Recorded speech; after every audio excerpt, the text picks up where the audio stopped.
العاشرة مساء بتوقيت أسمر، أسعد الله مساءكم بكل خير أعزائنا المشاهدين في كل مكان، وإلى حضراتكم نشرة الأخبار لهذا المساء من الفضائية الإريترية، أبدأها لكم بأهم ما ورد فيها من أنباء.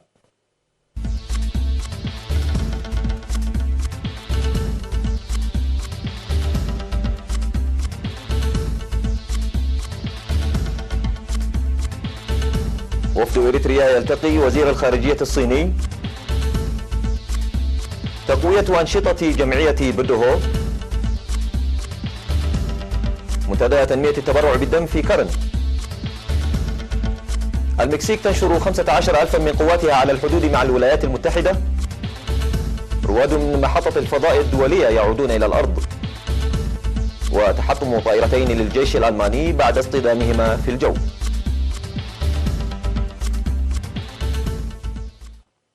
كان ذلك موجز النشرة، معكم فيها نور الدين خليفة. إليكم الأنباء بتفصيل. التقى وفد إريتريا على المستوى برئاسة مسؤول الشؤون الاقتصادية في الجبهة الشعبية للديمقراطية والعدالة السيد حاغوس جبرهيوت وزير الخارجية الصيني السيد وانغ يو، وبحث معه تطوير العلاقات الثنائية والتعاون الاقتصادي. وأشار السيد حاغوس في اللقاء الذي عقد في بكين على هامش اجتماع التعاون الأفريقي الصيني فوكاك إلى تشابه التجارب التاريخية لنضال الشعبين والقيم المشتركة للعدالة الاجتماعية للبلدين، مؤكدا على استعداد إريتريا للدفع بالتعاون الاقتصادي المتين المرتكز على هذه الأسس. وقال إن برامج التنمية الإريترية ترتكز على الاستثمار والتجارة، وأن الدعم الصيني في السنوات الماضية في مختلف المجالات كان له نتائج ملموسة. من جانبه أوضح وزير خارجية الصين وانغ يو أن العلاقات الإريترية الصينية تاريخية وأخوية، مؤكدا على رغبة واستعداد بلاده لتعزيز العلاقة والعمل المشترك مع إريتريا في المحافل الإقليمية والدولية.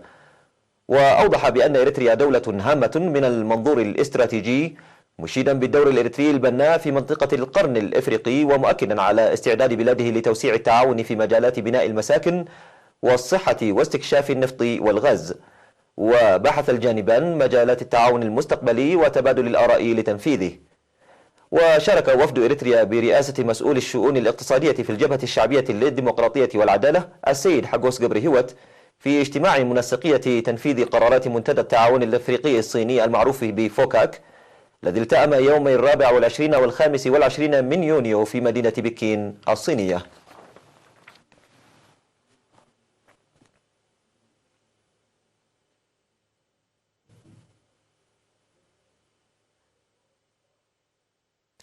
أعلنت جمعية بدوهو التي تضم المواطنين المصابين بمرض الإيدز في الاجتماع السنوي الذي عقدته في 25 من يونيو بأسمرة أنها قامت عام 2018 بأنشطة توعية لأكثر من 50,000 مواطن.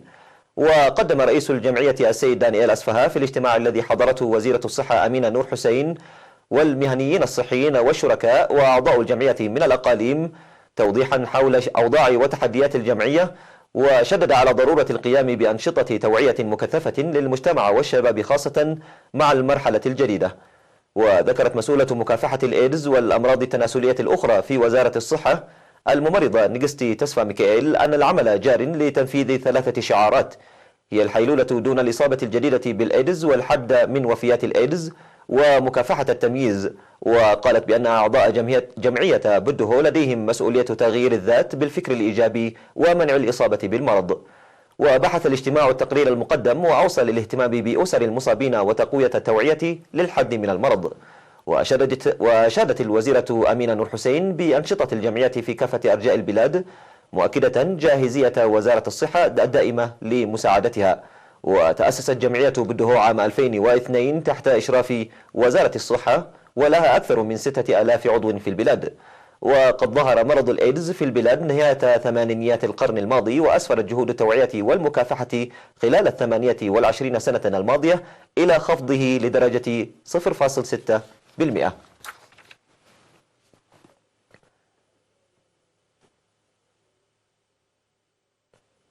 جددت الجالية الإريترية في إسرائيل في مناسبة إحياء ذكرى الشهداء التي نظمتها في 22 من يونيو، جددت العهد لتنفيذ أمانة الشهداء وقدمت دعما ماليا لإعالة أسر الشهداء.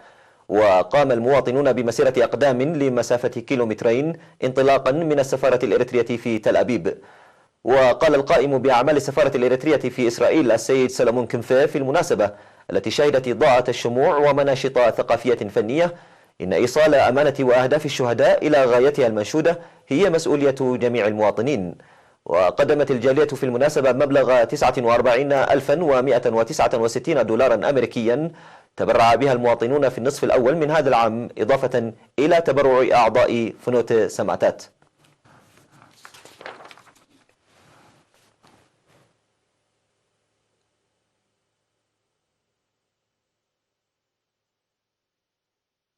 أهاب المنتدى الذي عقد في مدينة كرن يوم 22 من يونيو لمواصلة أنشطة تنوير وتوعية المجتمع للتبرع الطوعي للدم.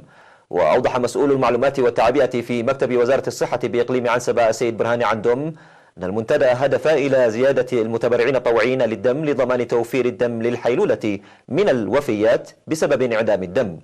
وذكر المدير الطبي لمستشفى كرن الدكتور يافيت هايل ميكيل أن التوعية ضرورية لترسيخ التبرع بالدم كثقافة، داعيا المجتمع إلى الاهتمام بالتبرع الطوعي للدم باعتبار أن الدم الذي يعوض ينقذ الحياة التي لا تعوض. ودعا رئيس جمعية المتبرعين الطوعيين للدم في إقليم عنسبة الشاب أنور همد المجتمع لتقوية التعاون مع الجمعية وشركائها لرفع مستوى التبرع الطوعي بالدم وضمان توفيره في المؤسسات الصحية. ويشير الخبراء إلى أن المتبرعين بالدم يجب أن يكون عمرهم من 16 إلى 60 عاما ووزنهم بأكثر من 50 كيلوغراما.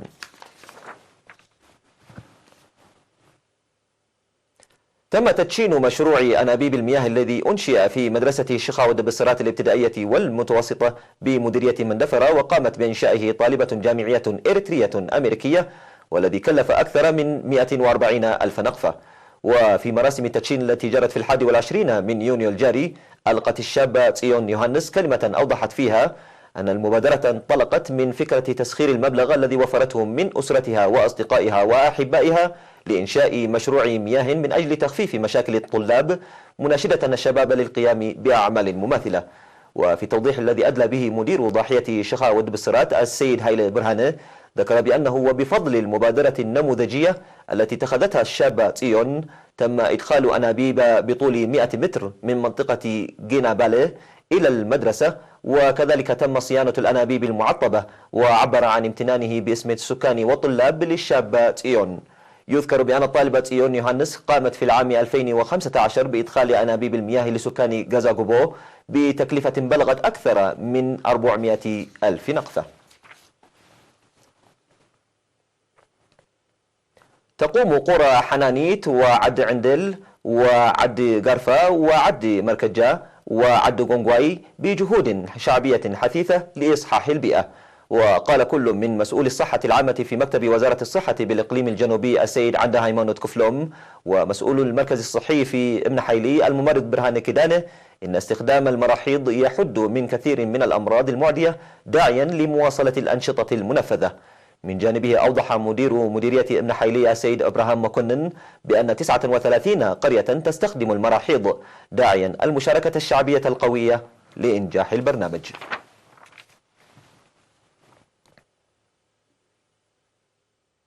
مشاهدينا الكرام، كانت تلك أخبارنا الداخلية، فاصل قصير وأوافيكم بالأخبار العالمية، ابقوا معنا.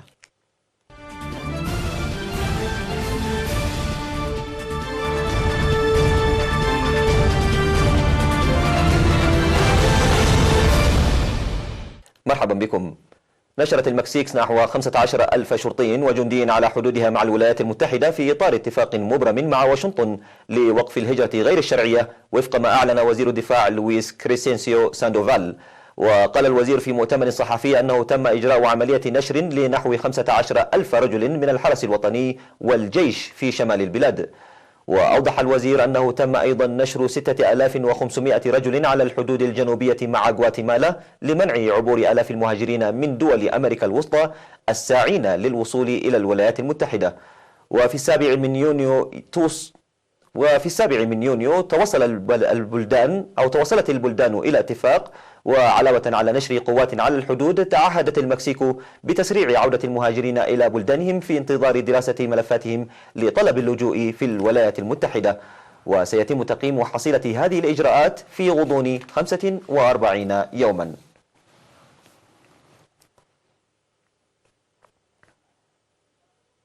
عاد 3 رواد فضاء ينتمون إلى طاقم البعثة 59 لمحطة الفضاء الدولية إلى الأرض قرب ديزيز كازاغان في كازاخستان.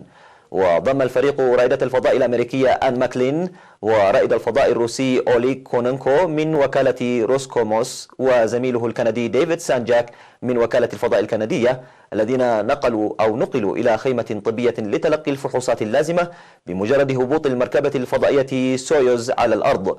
وكان الفريق قضى 204 يوما في محطة الفضاء الدولية، حيث قاموا بلف مدار الأرض 3264 مرة.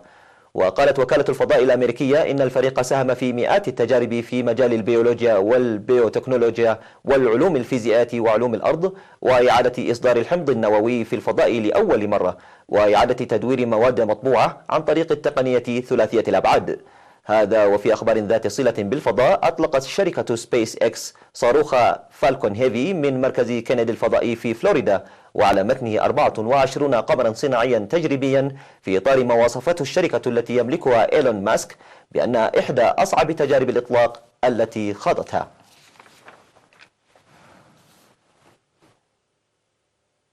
تحطمت طائرتان حربيتان من نوع يوروفايتر تابعتين للجيش الألماني بعد اصطدامهما ببعض في الجو في شمال البلاد، ما أدى إلى مقتل أحد طياريهما بحسب ما أعلن الجيش الألماني. وأوضح سلاح الجو الألماني أن الطيار الثاني تمكن من القفز من طائرته وهو الآن تحت رعاية فرق الإنقاذ. واصطدمت الطائرتان ببعضهما البعض عند تحليقهما قبل أن تتحطم قرب بحيرة مورتز في مقاطعة ميكلنبورغ الغربية. وأظهرت أشرطة فيديو لوسائل إعلام محلية عمودي دخان يتصاعدان في منطقة غابات يبعد أحدهما عن الآخر عدة كيلومترات. ويوروفايتر التي دخلت الخدمة في 2004 هي طائرة قتالية بمحركين تصنعها ألمانيا والمملكة المتحدة وأسبانيا وإيطاليا.